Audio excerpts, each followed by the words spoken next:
by one in the chat.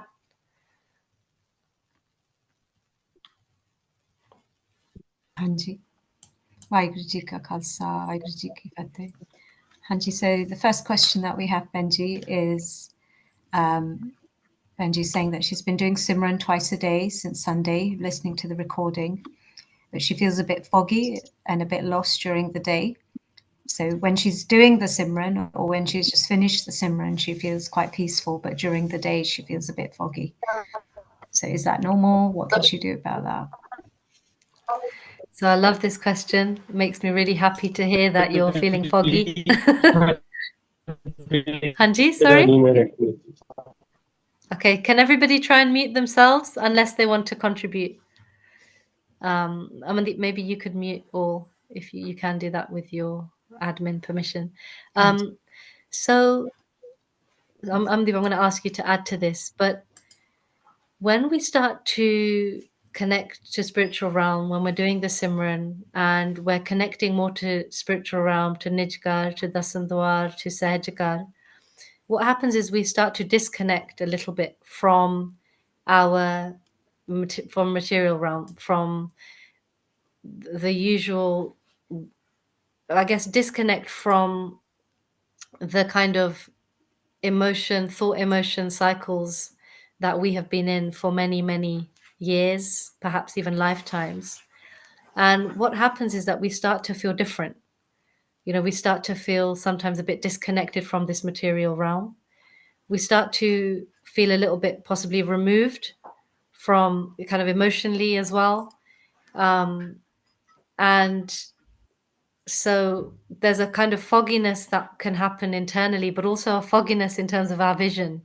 Because what's happening is that as we start to awaken our gyan, sukham gyan indriya, our subtle senses, we start to experience this material realm differently. We actually start to see the material realm differently. And we start to have a bit less clarity in terms of what we experience through our senses, but more clarity is as to what we experience with regards to that spiritual realm. So the sounds and the sights of this material world may become more foggy, less clear at times, but the sights and the sounds from this spiritual realm may be becoming clearer and clearer. So that's really good news when we start to forget things in this material realm. And we sometimes, when we come out from doing the Simran, it's normal and really good that, to forget who you are, where you are, what time of day it is, because that just means you're going much deeper into that spiritual realm. You're forgetting this realm, you're forgetting Maya's realm, and you're remembering and connecting to spiritual realm. So Benji, I don't know if there's anything you want to add to that.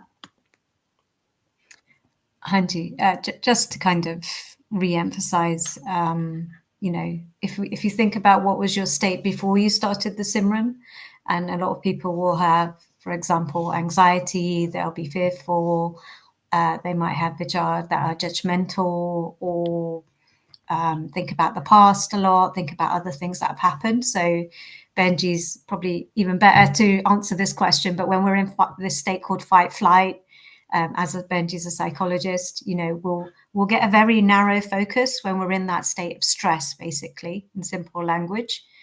When we are not in a state of stress, when you start to feel relaxed, what happens is you'll have more of a broader vision. So you're not just focused on one thing that might be a threat, you can see a bigger picture. And to go even further on from that, what we're connecting to is such itself, is Paramatma, is Vaheguru themselves. And so there's a letting go of those things that we once thought were important there. So like Benji's saying, that's very good. It's very important. And a lot of what we're doing with the Simran is that letting go. A lot of our dukh comes from feeling like we want to be in control. I want to control this, I want to control that, and that creates anxiety or it creates fear. And so Maharaj kende aap gavaiye ta shaho paiye, that when you lose yourself, you lose your identity. The whole point of this Simran is milap, right? Is that union, is to re-merge this mind with the divine. So it's very positive as we start to give up our mat and we remerge. So one of the things that might come up in people's minds is a worry then, to say, oh, well, if I'm walking around foggy, I don't know who I am, I don't know what I'm doing, how am I going to operate in life? And so it might just feel foggy now compared to where we were. But what you'll find is what Benji said at the very beginning, is that you'll just start to get more and more clarity as you get through this fog. You'll have that connection to the divine, to Paramatma's voice that's speaking from inside of you, and that will become much clearer. So sometimes people say, how do I know that it's my Atma or Paramatma speaking? And how do I know whether it's just my Panchor or my own thoughts? You'll start to get more and more clarity on that. Like, Vaheguru wants me to do this. I, need to leave this job, or I need to stay in this job or this relationship. That becomes much clearer, because now you're not coming from Vair and Pao, you're not coming from fear and hate. You're coming from that clarity of connecting to Paramatma, to the divine. Hanji. And the fact that you feel peaceful, as it says in the comments, when you finish the Simran, further adds to, that it's coming from that state of peace, not from that state of fear.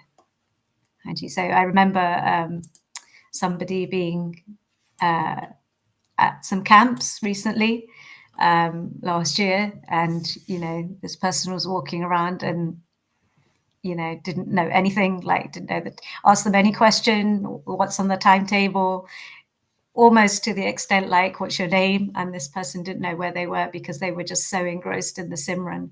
And we want to get to that state of tu karta, tu hua mujh mein raha na hu, that I'm saying you, that nothing remains of me. But the important stuff, like if we need to make a decision, we need to go to work, that will still be there, but it will be there from a place of no anxiety, no fear, no judgment. It will come naturally. Hukam, then we'll be operating from that hukam, from that naam. Hanji. Do you want the next question, Benji? Hanji, next question is, when I manage to get a little bit deeper in speaking Simran, my throat constricts and I get a mild headache. Ben, do you want to answer that? Is this normal? For me, I have a very basic answer to this question, which is just practice makes progress. So if we're not used to chanting loudly, we're not used to chanting so much, obviously sometimes it's just getting used to it. And what tends to happen is, this is the kill of the Panchjod, which we'll talk about more in the next session. But if you like, for now, we'll just call it those negative thoughts. What those negative thoughts will try to do is really put your emphasis on your body to distract you from the Simran. So what will happen is you'll start getting cramp in your foot, your back will start hurting, your throat starts getting constricted, your head starts hurting. All of these little bahanne to not do the Simran, because we have those Panchjod, we have those 5 entities within us that will try to prevent us from doing the Simran. So there is that aspect of discomfort. But when you know the game, you know the kid that, it will try to distract you, you gently, it doesn't have to be forceful, gently, you can just, again, even let go of that. So it's not just the thoughts we're letting go of, it's the physical sensations as well. And what we want to do is, Maharaji gives this analogy of a dog quite often, is we want to train our mind and our body like a dog. Sit, right? Chup karke baitha. And so that's sometimes what I do with I used to do more with my body before, is I'd start getting fidgety and I'll be like, stop, sit.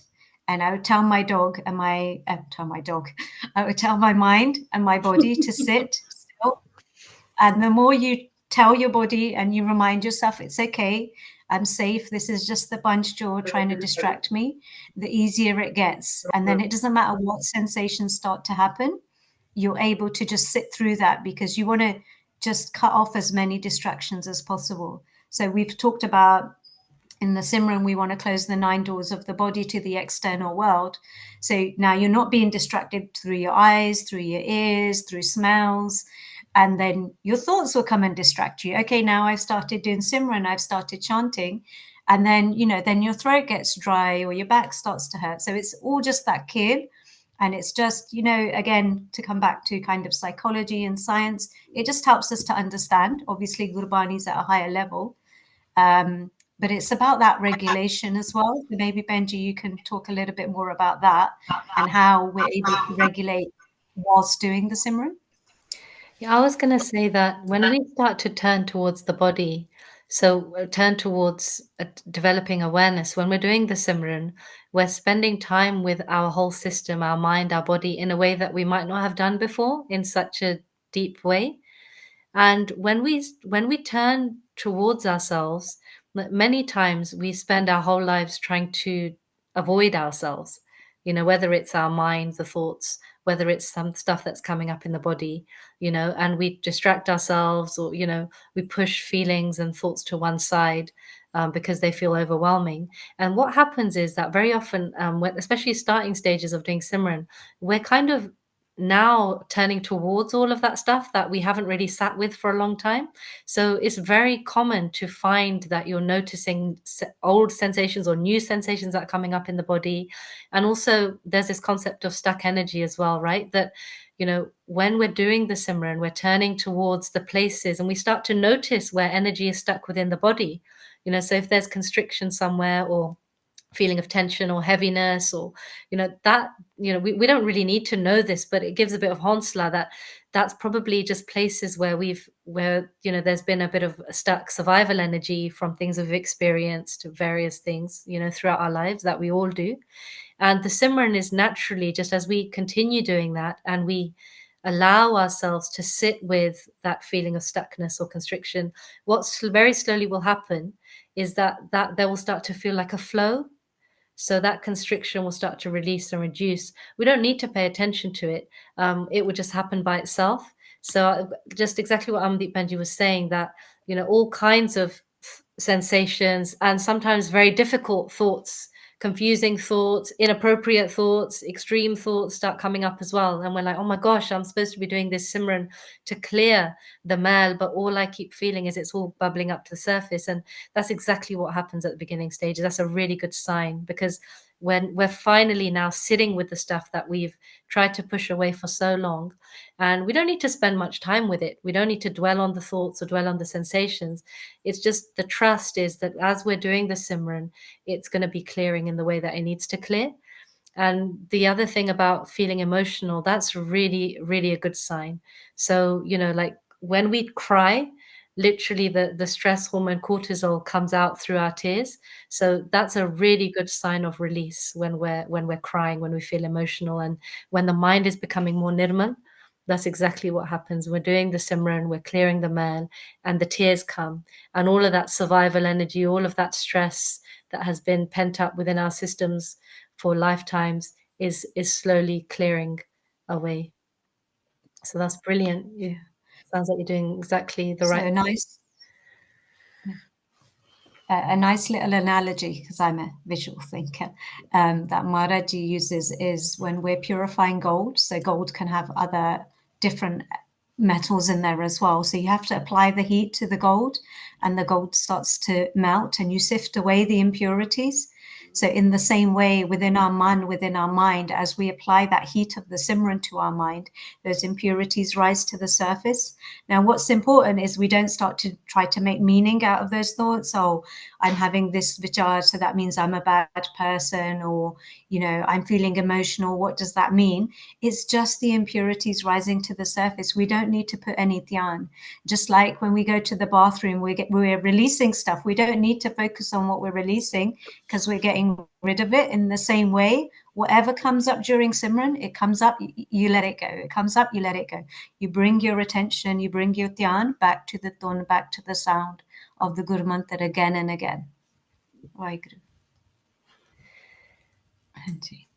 Hanji, and just another thing to add, we're going to develop. Sorry, we're stuck on the first question, but it's a really good question, and it's. I think we're all learning a lot from it.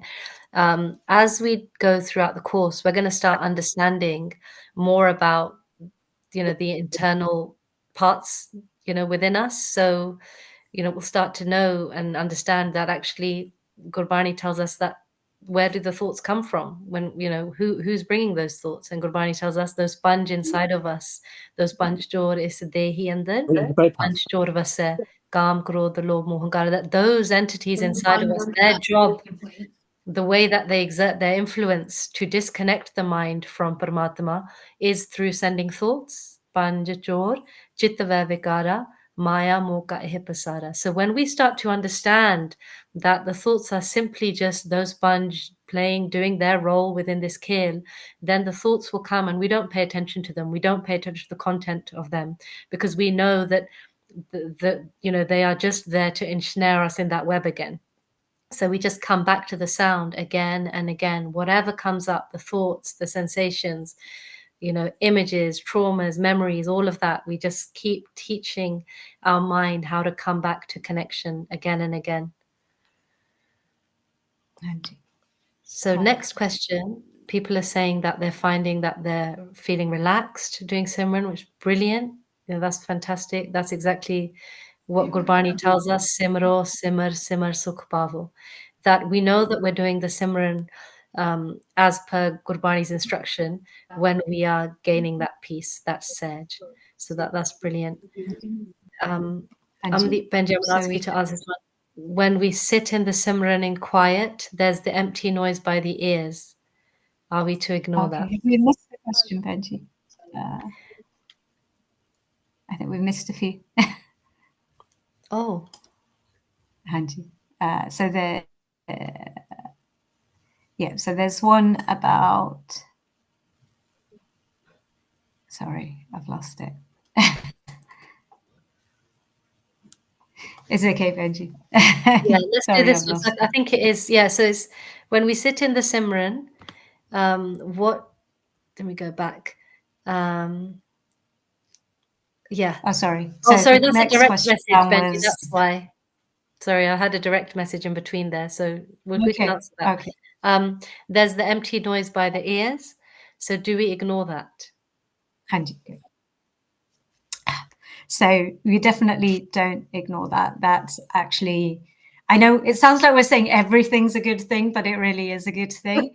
So one of the things, it's precious. It's one of the most important things. So one thing that we will talk about is the Anhad Shabad, which is essentially the primordial sound, the sound of Vaheguru, this sound that is within all things. Gita Pasao Eko Kavao, this sound, this tuni. If some people liken it to the Big Bang, but it's beyond that. So from this sound came everything, came all of creation. That sound is from the mouth of Vaheguruji. We all have that sound within us. We might call it Anhad Shabad, Sejatun. There's lots of different words for it. So as we're doing this, we all have that within us. But the reason why we can't hear it in a nutshell is that we're so stuck in our own thoughts. We're so stuck attached to the material world, or we're just stuck in our thoughts, past, future, anger, greed, all of that. So as we start to do the Simran and we start to pay attention to the sound of the Shabad and our thoughts settle, what happens is we start to tune into that internal sound. And so at the very beginning, one way that you know that your mind has started to settle and you're tuning in is that you will start to hear some of these sounds that just sound like white noise. It might sound like the ocean. At the very beginning, it might just sound like empty space, that kind of noise. But that's very important. So we always want to follow the same format in the sense that we always want to start with loud Simran. We call it Baikari Bani, so saying it out loud. But then as our thoughts start to settle is we want to start paying attention to that sound. Always do the Simran first, settle the mind, but then you want to start paying attention to that sound. And as we continue on our journey, that sound will start to change. So every day in Anand Sahib, for example, we talk about Panch Shabad, we're always reciting this Gurbani again and again that's talking about Shabad and Sajdun. But we've got to understand what that is, and that's that sound that's within us. And that's the sound of Vaheguru. That's something that we want to try and connect to. So those sounds will change, but for now, and again, we'll go into more depth as the weeks continue. For now, always do the Simran first, clear your vichar, and then sit and listen to those sounds. For a lot of people, it can, they'll say, I've got tinnitus.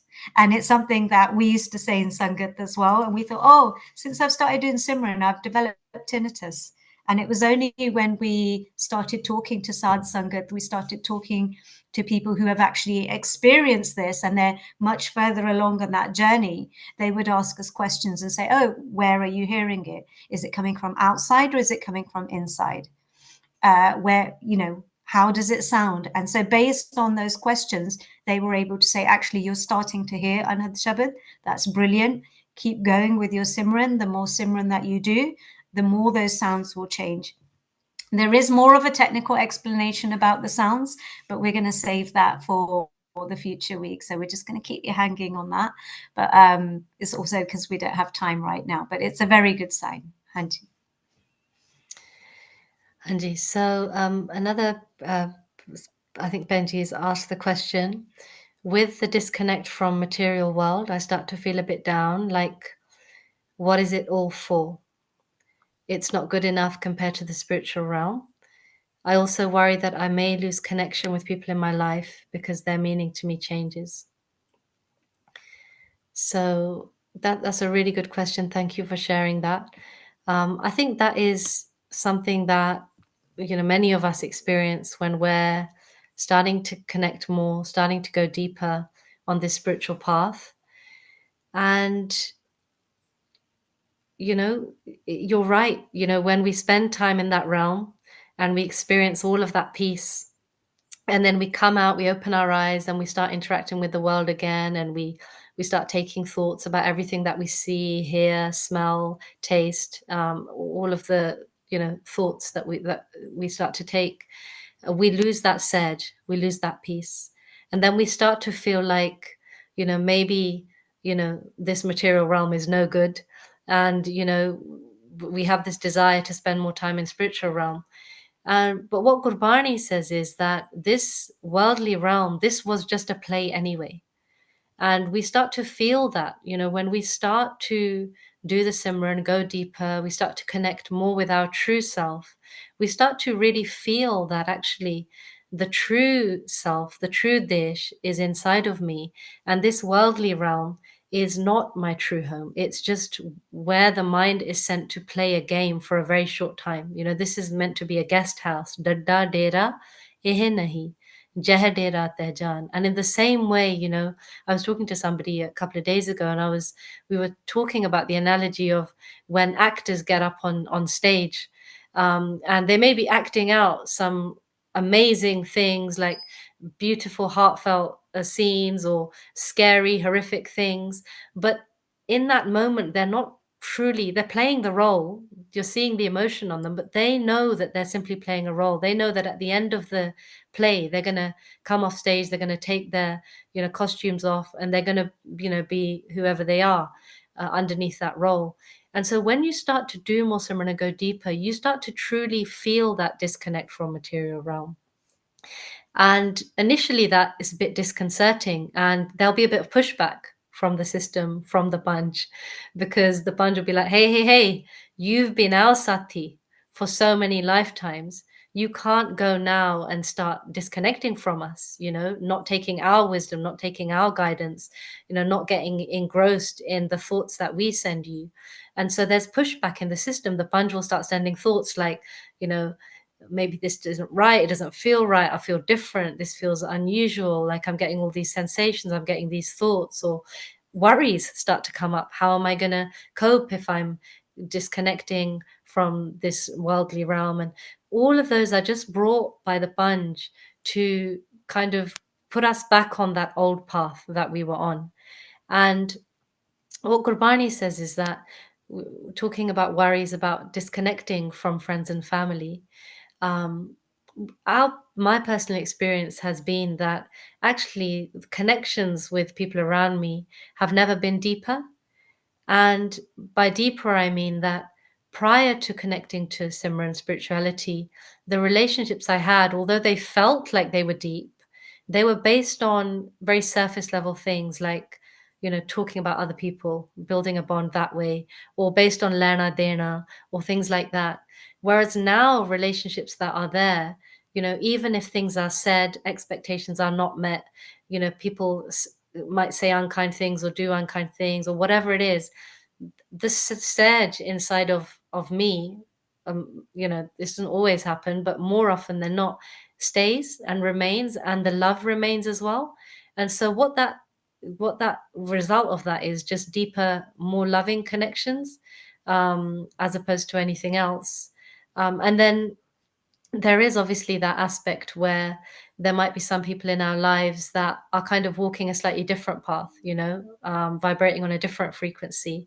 And naturally, what will happen is, you're right, those people may just fall away, you know, not in ways that we expect. Sometimes we have these ideas in our head that we're going to have like a standoff with somebody, or I'm going to have to say to somebody, right, that's it, I'm on the spiritual path now, I haven't got time for you. So it doesn't work like that. Sikhi is a path of love first and foremost, and you know, the love inside of us will increase from doing Simran, not decrease. So any kind of disconnect or distance that comes in relationships or friendships is going to come naturally in a very in a easy kind of, in a way that just happens by itself. um so so that's, yeah, that's my experience. Just one final thing before I hand over to Amandeep is that this world, in Gurbani, is described in different ways. So, for the mind that is disconnected from Paramatma, this world feels like agan, it feels like fire, because there's so much pain, so much suffering, so many ups and downs. You know, nothing, you know, sometimes health is good, sometimes it's not. Sometimes relationships are good, sometimes they're not. Sometimes things go to plan, sometimes they don't.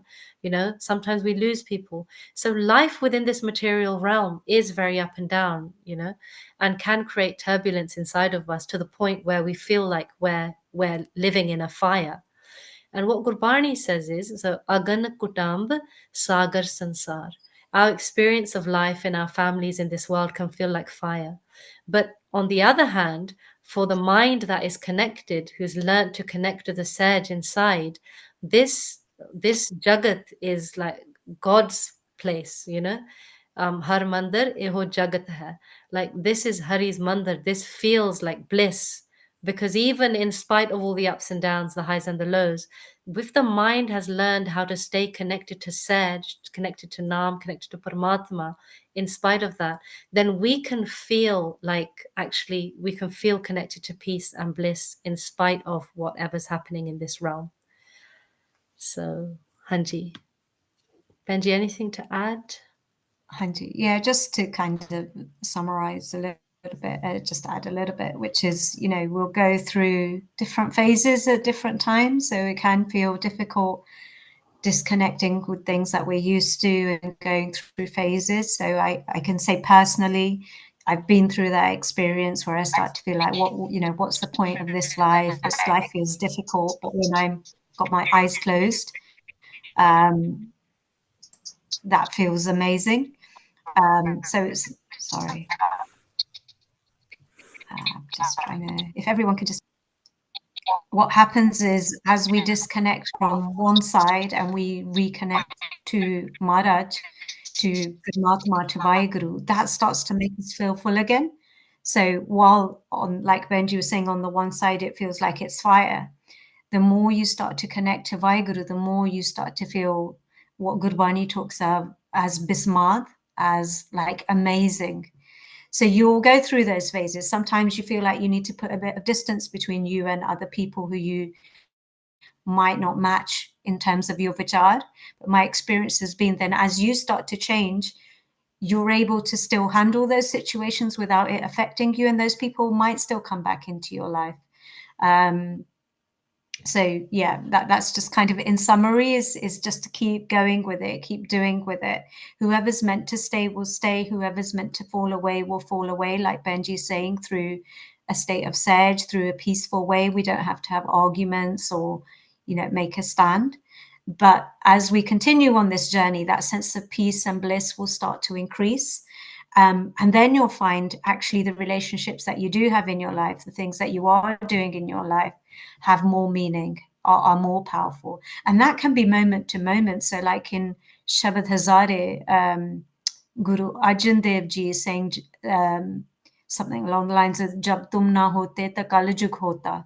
That when I don't have you, Vaheguru, it feels like kaljug. It feels like, the dark ages. Meaning that when they are feeling connected to Paramatma, it feels like Satyajug. It feels amazing. And just today I've had that experience where I had lots going on. There were deaths in the family. I work in a hospital. And for a minute, it felt really difficult seeing all of this death and tragedy around me.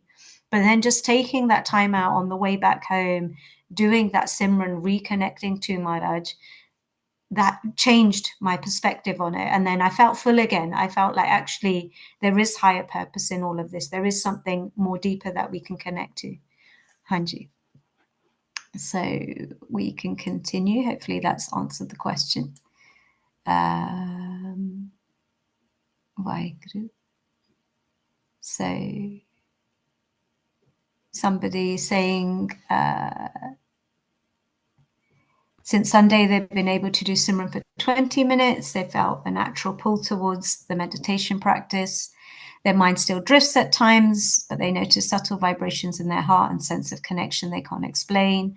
They feel much calmer and more grounded.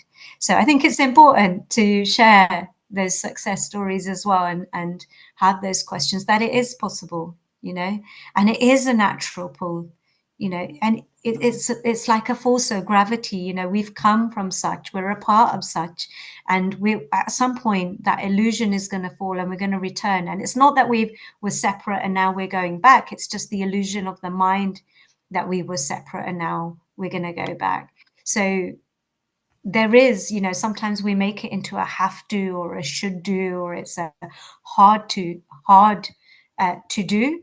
But actually, this is our natural state of peace and bliss. And it's when the more and more we go into this state and come out, the more and more it becomes a positive addiction, if you like, and you start to even dislike yourself when you're not in that state. And so that natural motivation will come because you'll love who you are. You'll love how you show up when you are connected, when you are doing that Simran, and when you're feeling calmer as opposed to when you're not.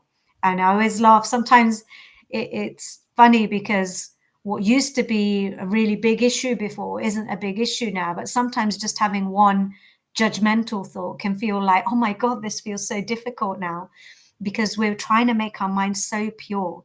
If you think about something that wants to merge together, like we want to merge our mind back with Vaheguru, it has to be of that pure level. So pani sang pani, water with water. Oil doesn't mix with water, right?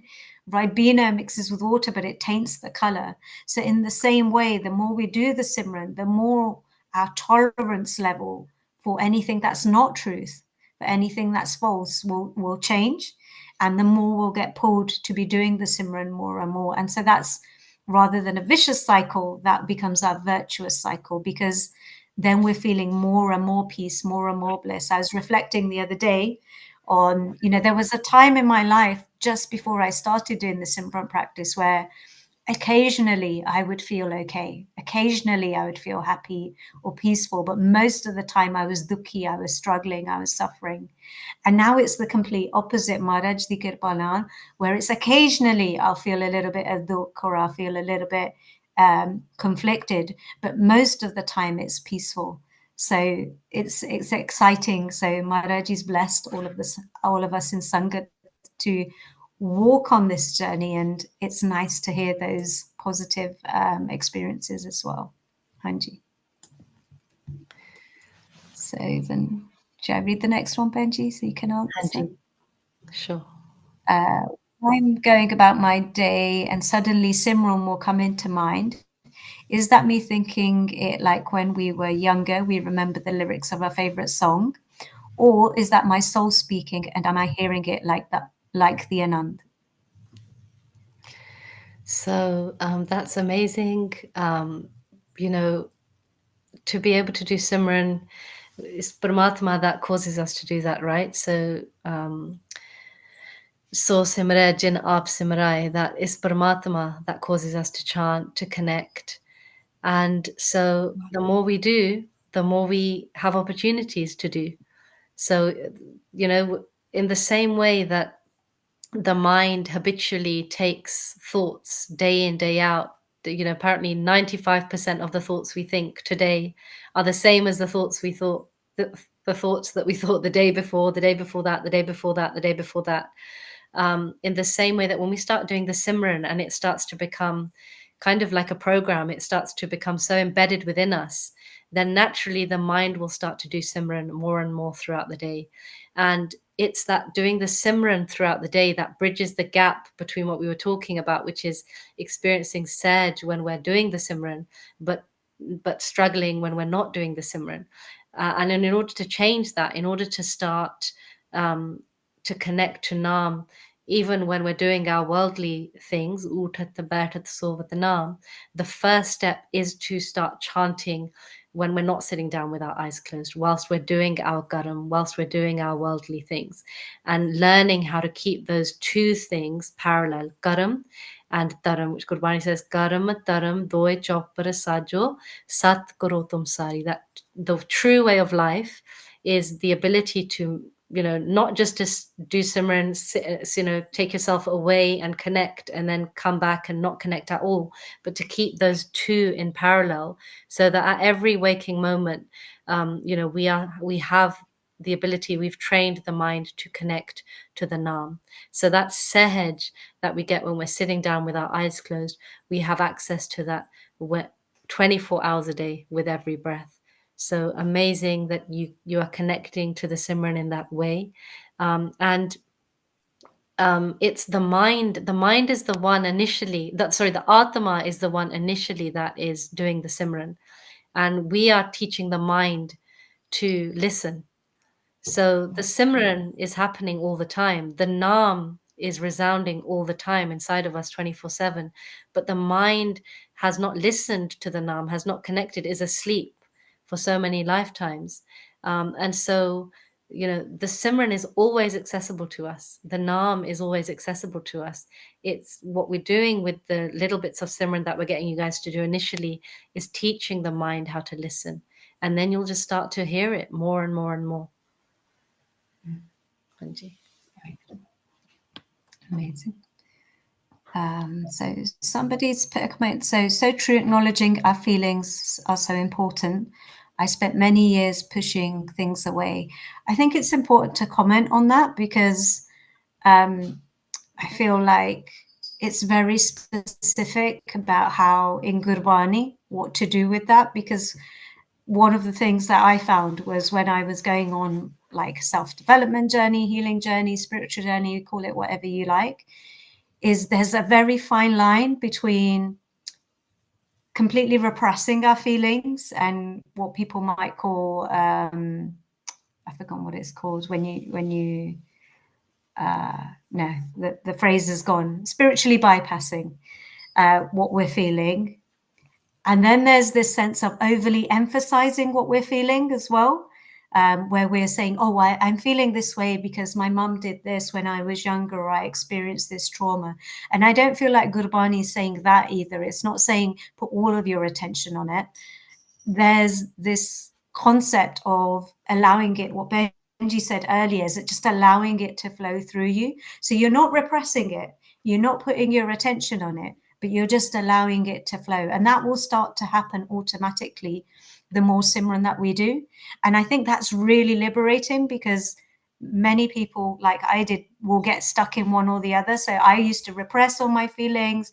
I'd push it to the side. Then I started to get problems with emotional and physical health. Then I started to analyze everything with a magnifying glass. So this is because of this, and this is because of that, and this is my trigger. And that's not helpful either, because what you put your attention on grows. It will just increase more and more. And that's the job of the Panchjor, to create more Galish, right? More conflict about why is this happening? Oh, it's, some Freudian theory. It's all my mum's fault. It's all my parents' fault. But in a way, Gurbani is saying, okay, whatever's happened has happened. Was it Jo hua, so hovat bachane. Whatever's happened has happened. But actually, our true purpose is to focus on the hukam of the divine, which is to connect to your true source. So focus on that Simran. and whatever needs to happen with that emotion, it will transform that emotion. It will, and that's where Rag comes in. Rag is transforming that emotion into us to that ultimate emotion, which is awe, which is Vaheguru, which is Saj, which is Anand. So I think it's a bit of a rabbit hole. We don't want to focus too much on that emotion in the sense, oh, where has it come from, and analyzing it, but allow it to just flow through you as you do the Simran. If you need to cry, let the tears come, but then come back to the Guru Mantra. If you're doing Simran and you feel angry, okay, the anger's come up, but come back to the Simran. And you're not repressing it, because the Simran will be transforming that emotion alongside not just the Simran, which is the Dhyan, but also the Gyan. Understanding that game is really important, knowing that the Panchjo will use all of that against you as well. Anji. So next question, is it okay to use headphones to listen to the internal sound? I don't know the answer to that, Benji. I'm sure it's I think So based on some conversations that we've, sorry, go for it. go. Sorry, based on some conversations that we've had with Gurmukhs in India in particular, so that question has come up before a couple of times, and what they've said is they advise not to use the earphones, just because the more Simran that you do, that sound will just get louder and louder. So you don't want to be focusing on that sound if you're still having lots of thoughts, because this is a very important point. Because what will happen is the balance of your mind will become unbalanced, right? If you're trying to listen to Shabad, but then your mind is also pulling you, it's like two people pulling you in different directions. And the sultolan, the balance of the mind will go, and that can be very dangerous. So what we want to do is keep it natural. If we're using headphones, we're trying to artificially listen to that sound while we might still be having thoughts. If we're doing the Simran and we start to hear the sound naturally becomes louder, then that's an indication now is a good time to start listening to it. So we always want to do the Simran first. Then we can sit and we can listen to that Shabad. And that Shabad automatically, the more Simran that we do, will get louder and louder to the point where you don't need headphones. You can be, walking past some roadworks and they can be digging the road and you'll still be able to hear it. You can be on the underground going through really loud tunnel and you will still be able to hear it. So from what I've understood from other Gurmukhs is that it's not advisable to use those headphones.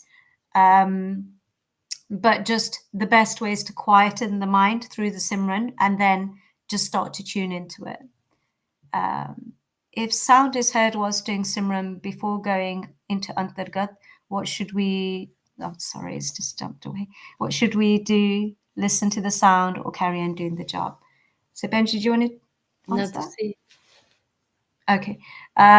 So again, it's the same principle. If you can hear the sound and it's really loud, but you notice that you're still having lots of thoughts, then don't listen to that sound just yet. Just continue with the Simran, focus on the sound of your voice, bringing the mind back.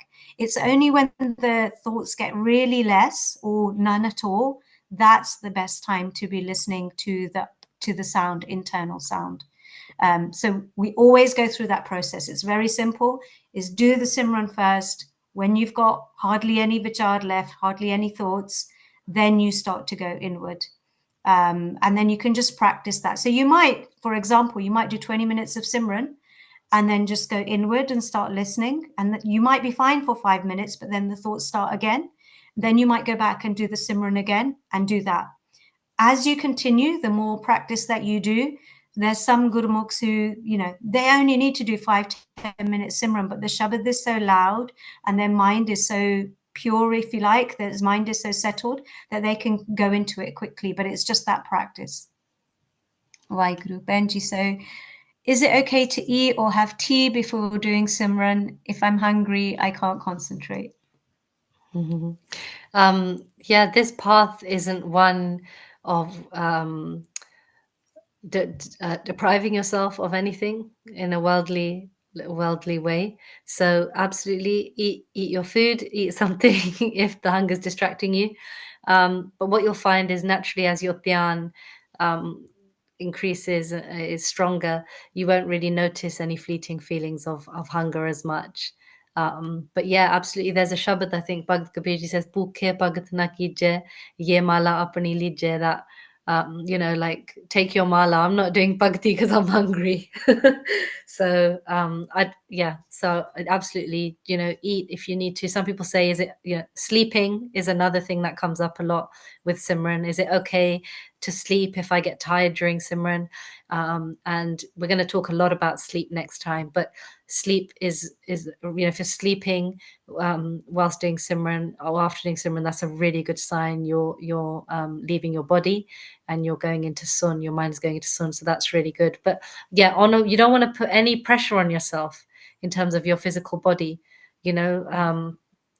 This marg isn't about putting yourself through anything in terms of your physical body, like sleep deprivation, or not eating, whatever else, not showering, or contorting your body in different ways, which is what people have been doing for centuries and centuries to try and achieve God. And Paramatma tells us through Gurbani that this is not the way, this isn't pleasing to me.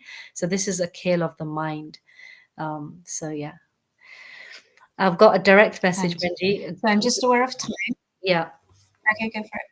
I got a direct message. Yeah, we've only got 4 minutes, haven't we? This one I think is quite a good one, and I think will be relevant for all of us. Why do the Panch Jor get stronger as the Simran increases? And how do we control this? Samdeep, I'm going to hand that over to you. Are you trying to say something, Benji? I'm only joking.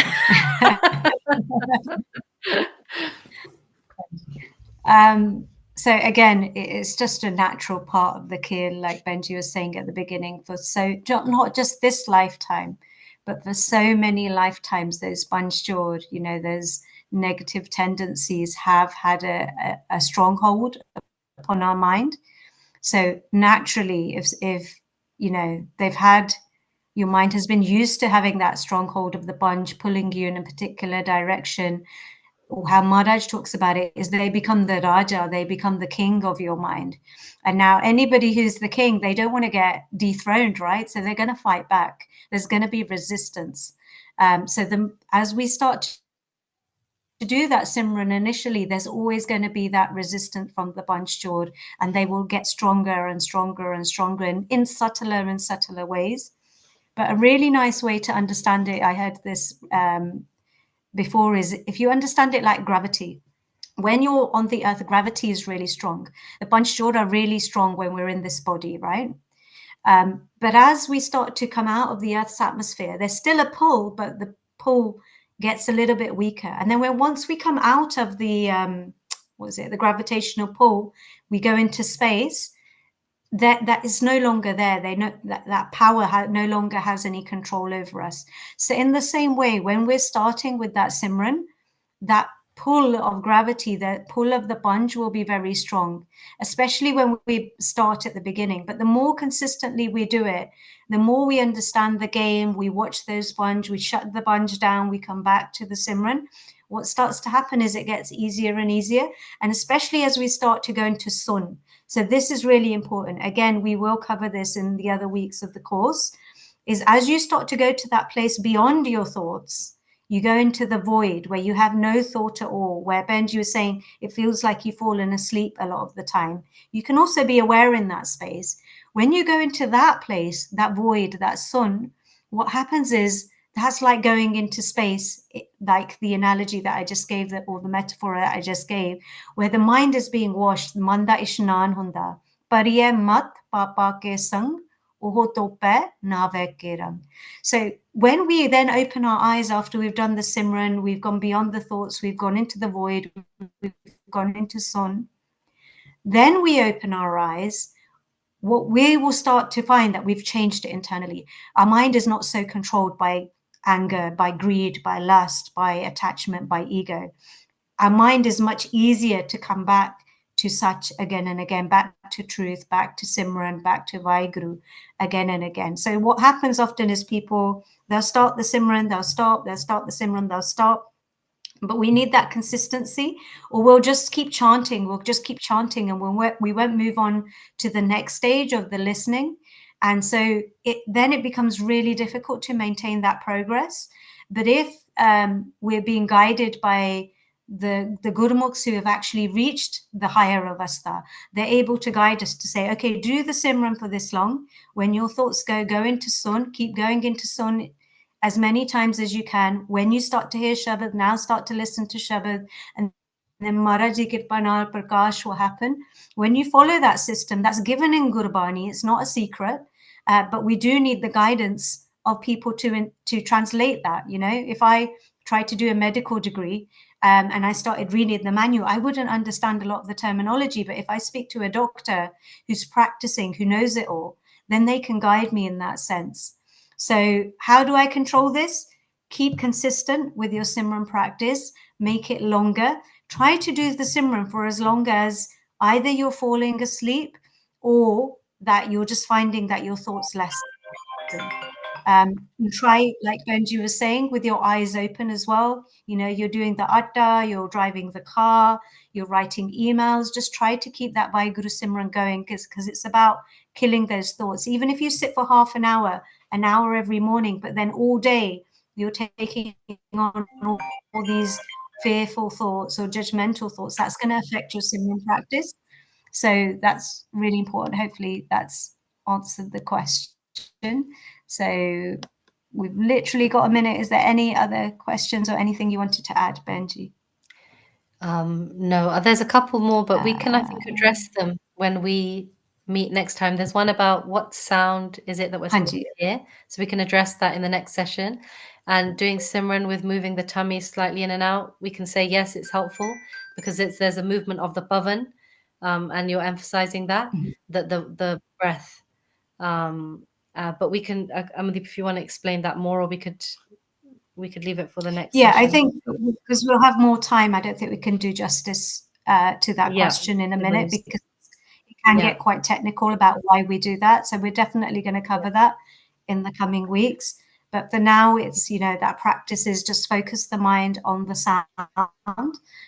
If you don't want to move your tummy in and out for now, that's fine. But just keep that focus on the tun mein dhyan mein janya, gurmukh akat kahani.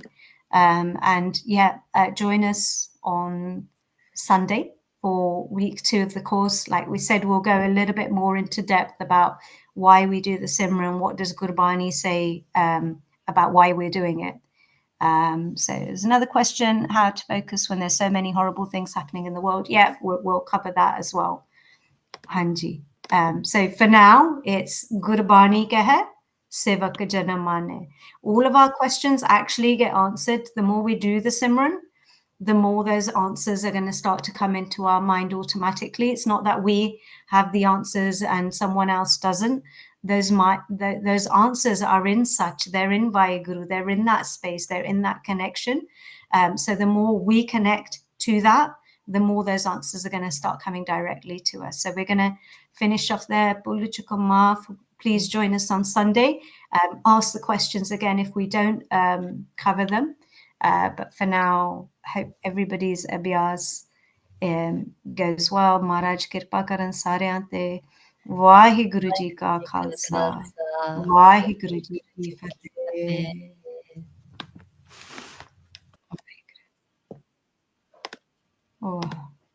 Vaheguru.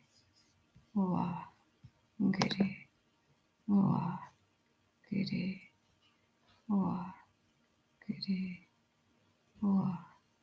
Vaheguru. Vaheguru.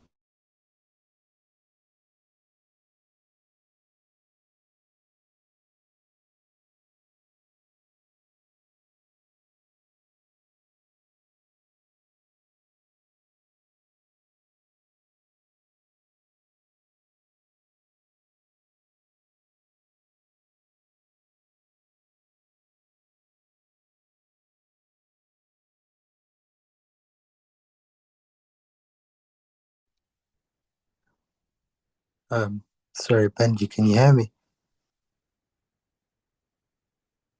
Hello?